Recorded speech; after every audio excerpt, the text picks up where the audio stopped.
সিলেট থেকে ঘোরাঘুরি শেষ করে আমরা বাসায় চলে আসছি ওই দিন ভোরে। ভোরে আসার পরে আমরা কোনো রকম একটু রান্নাবান্না করে খেয়ে দিয়ে একটু রেস্ট নিচ্ছিলাম, কারণ আর ভিডিও কোনো কিছুই ক্যামেরা ধরা হয় নাই। হ্যালো এভরিওয়ান, আসসালামু আলাইকুম। সবাই কেমন আছেন? আশা করছি সবাই খুব ভালো আছেন। আমরাও আলহামদুলিল্লাহ ভালো আছি। রান্না করতে করতে হঠাৎ করে দেখি যে বৃষ্টি হচ্ছে আর একটা লোককে কয়েকজন মানুষ মিলে ধরে নিয়ে যাচ্ছে। জানি না কি অপরাধ করেছে, এমনভাবে মারতে মারতে নিয়ে যাচ্ছে, না জানি লোকটার কি অবস্থা করেছে। আর এখানে আমি রান্নাটাও শেষ করে ফেলেছি। বেগুন দিয়ে রুই মাছ রান্না করলাম, আর করলা ভাজি করেছি, আর মাছের লেজ ভর্তা, আর এখানে মরিচের একটা ভর্তা করেছি। এটা স্পেশাল একটা ভর্তা, অনেক দিন ধরে খেতে ইচ্ছা করতেছিল। এই ভর্তাটা একবার খেলে বারবারই খেতে ইচ্ছা করবে, কিন্তু অনেকটা ঝাল হয় এই ভর্তাগুলা, খেতে কিন্তু অনেক মজার হয়েছিল। ভর্তার একটা সিম্পল রেসিপি দিই। এখানে শুকনা মরিচ আমি আগে ভিজে রেখেছিলাম, তারপরে বোটাগুলো এড়িয়ে আমি শুকনা মরিচ আর রসুন দিয়ে এটা ব্লেন্ড করে নিয়েছি, কারণ বাটা তো সম্ভব নয়, এই জন্য ব্লেন্ডার করে নিয়েছি। এখন কড়াইতে পেঁয়াজ ভেজে তারপরে ব্লেন্ডার করা মরিচগুলো এখন দিয়ে দিচ্ছি, সাথে একটু লবণ আর হলুদের গুঁড়া দিয়েছি, আর কিছুই এখানে অ্যাড করে নেই। এখন এগুলো ভাজতে ভাজতে একদম আচারের মতো করে ফেলতে হবে, একদম আঠালো আঠালো করে নিতে হবে। এই কাজটা একটু সময় নিয়ে করতে হবে, আর এটা অনেকক্ষণ ধরে নাড়াচাড়া করলে এটা খেতে বেশি মজা হয়। আর আমি কিন্তু অনেকক্ষণ ধরে নাড়াচাড়া করার পরে এই অবস্থায় এসেছে। যারা ঝালখোর তাদের জন্য এই ভর্তাটা, আর এই ভর্তাটা খেতে কিন্তু অনেক মজার হয়। আর যাদের মুখে রুচে নাই, এই ভর্তাটা খেলে একদম এক প্লেট ভাত অনায়াসে খেতে পারবেন। রুটিগুলো শেষ হয়ে গিয়েছিল, এই জন্য ভাবলাম আজকে কিছু রুটি বানিয়ে রাখি, যেহেতু সময় আছে। এই জন্য রুটি একটু বেশি করে বানিয়ে রাখতেছি। আর রুটিগুলো মাশাল্লাহ ফুলেছে, অনেকগুলো রুটি একসাথে বানিয়ে নিয়েছি। এখন একটা পেপার বিছিয়ে এগুলা ঠান্ডা করে নিব। রুটিগুলো ঠান্ডা হয়ে গেলে একটা বক্সে আমি রেখে দিব। আর এখন আমি রান্না করতেছি গরুর কলিজার সাথে তেল চর্বি মিক্সার করা ছিল, সেগুলো একটু রান্না করতেছিলাম। আর এটা পরের দিনের ভিডিও। সাথে আমি একটু সবজি রান্না করব। সবজিটা আমি প্রেশার কুকারে দিয়ে দিয়েছি। সবজি আমি সবসময় কষেই রান্না করি, আজকে কেন জানি ভালো লাগছিল না, এই জন্য ভাবলাম প্রেশার কুকার আগে একটু শীষ দিয়ে নিয়ে তারপরে বাগার দিয়ে দিব। এই যে আমি বাগার দিয়ে দিয়েছি। সবজিটা আমার মোটামুটি হওয়ার দিকে আমি একটু মাখো মাখো করে রান্না করব। এক পাশে আমার সবজি হয়ে গিয়েছে, আর এক পাশে কলিজা ভুনাও হয়ে গিয়েছে। আমি একটু আলু দিয়েছিলাম, খাবারগুলো অনেক মজার হয়েছিল। আর এটা তার পরের দিন, মানে শুক্রবারের ভিডিও। শুক্রবারে আমি কি রান্না করতেছি সেটা আপনাদের সাথে একটু শেয়ার করি।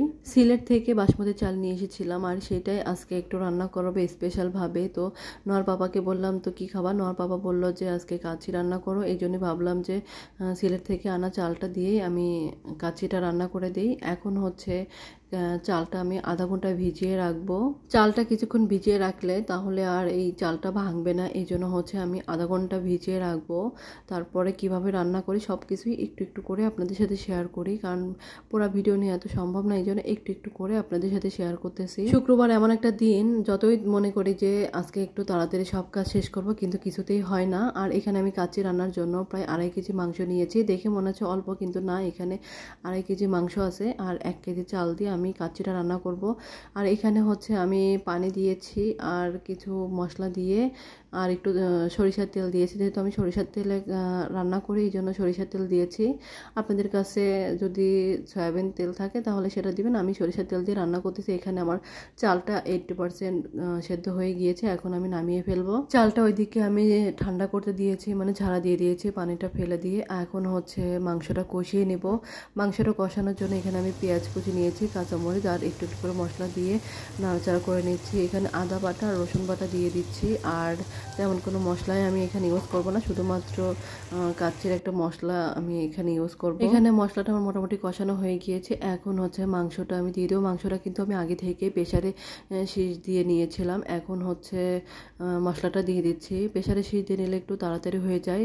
আমি সবসময় কষিয়েই রান্না করি, কিন্তু আজকে আমাদের হাতে সময় ছিল না, নর বাবা তাড়াতাড়ি করতেছিল, এই জন্য আমি প্রেসারে আগে সেদ্ধ করে নিয়েছি। এই যে মোটামুটি আমার মাংস কষানো হয়ে গিয়েছে। এখন আমি দমে দিয়ে দেব।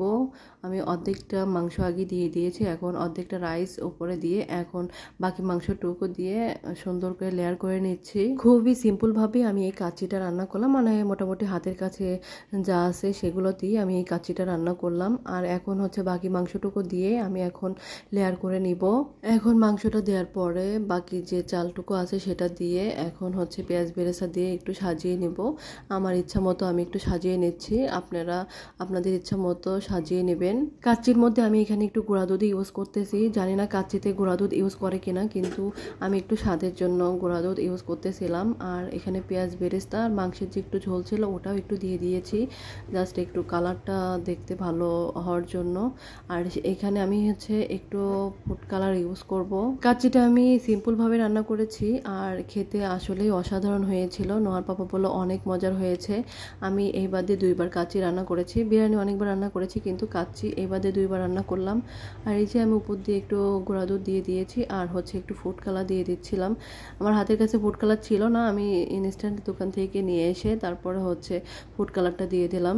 আমি এখানে একটু কেওড়া জলও দিয়েছি, সেটা হচ্ছে স্কিপ হয়ে গিয়েছে। আর এখন হচ্ছে আমি দমে দিয়ে দিচ্ছি, দমে প্রায় আধা ঘন্টার মতো দিয়ে দিব, কিন্তু আমার দমটা একটু বেশি হয়ে গিয়েছিল, এই জন্য হচ্ছে নিচে একটু লেগে গিয়েছে। আর নোয়ার খালামণি তো মাংস খায় না, ওর জন্য হচ্ছে আলাদা সাইড করে ডিম বিরিয়ানি করে দিচ্ছি, মানে ডিম কাচ্চি করে দিচ্ছিলাম। আর দেখেন কালারটা কত সুন্দর এসেছে, মাশাআল্লাহ। এখন আমরা খেয়ে নিব। আর নোয়ার পাপা যেহেতু তাড়াতাড়ি করতেছে, আমি আর ভিডিও করতে পারি নাই, মানে খুবই তাড়াহুড়া করতেছিল, সে একটু বাইরে যাবে। আর এখানে একটু আমার দমটা বেশি পড়ে গিয়েছে, এই জন্য সামান্য একটু নিচে লেগে গিয়েছিল, ব্যাপার না, এখন এরকম হয়। কিন্তু আমার কাচ্চিটা কিন্তু অনেক মজার হয়েছিল। নোহার বাবা বাইরে থেকে এসে আমাদেরকে বলতেছে চলো একটু ঘুরে আসি। এখন আমরা ঝটপট রেডি হয়ে গিয়েছি আর রেডি হয়ে চলে গিয়েছিলাম জিয়া উদ্যানে। আর জিয়া উদ্যানে এসে দেখি বাচ্চারা উপরে উঠে পানির মধ্যে লাফ দিয়ে গোসল করতেছে, দেখে ভালোই লাগছিল। এখন মেয়েকে নিয়ে একটু সময় দিব আর মেয়েকে নিয়ে একটু ভিতরের দিকে যাচ্ছি যাতে মেয়ে একটু খেলাধুলা করতে পারে। তাও আমাদের আস্তে আস্তে একটু লেটই হয়ে গিয়েছে, মানে সন্ধ্যার একটু আগেই গিয়েছিলাম, কারণ আমরা আরেকটা কাজে গিয়েছিলাম, ওই কাজটা শেষ করে তারপরে হচ্ছে আমরা জিয়া উদ্যান এসেছি। আর এইখানে দেখেন এই যে বাচ্চারা গোসল করতেছে আর কত মানুষ এসেছে। এখন আমরা ভেতরে যাচ্ছি আর ভেতরের দিকে গিয়ে মেয়ের সাথে একটু খেলাধুলা করব। আর এই দেখেন এই বাচ্চাগুলো সাঁতার কাটতেছে। আমার মেয়ে কিন্তু ঘুম আসতেছিল, তারপরে ওর পাপা যখন বলছে যে আমরা ঘুরতে যাব, সে আর ঘুমাবে না, সে তাড়াতাড়ি করে রেডি হয়ে গিয়েছে, বলতে যে পাপা চলো যাই আমরা ঘুরে আসি। তারপরে মেয়েকে নিয়ে আমরা চলে আসলাম। আর জিয়া উদ্যানে কি আছে জানি না, এত মানুষ, প্রত্যেক শুক্রবারে এত মানুষ আসে। আরে দেখেন যাচ্ছে তার পাপার সাথে, আমার কলেজার টুকরা, মাশাআল্লাহ, সে যাচ্ছে তার পাপার সাথে।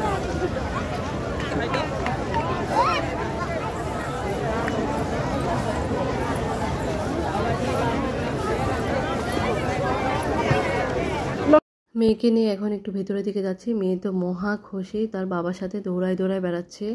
আর ওর খুশিটা একটু পরেই দেখতে পাবেন, সে বেড়াইতে এসে এতটা খুশি হয়েছে। এখন আমরা ওই উপরের দিকে যাব।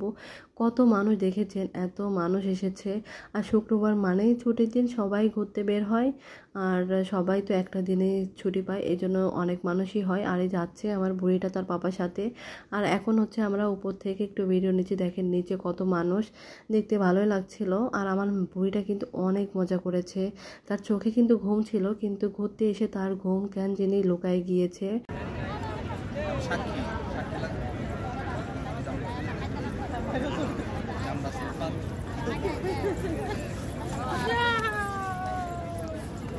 চলে এসেছ না, তুমি তো দুপুরে দেখে পারো না কি যাবো। এই দেখেন বইটা কি দৌড়টাই না দিল, আর একটু হলে পড়েই যেত। আর ওর পাপা তাড়াতাড়ি করে ওকে গিয়ে ধরেছে।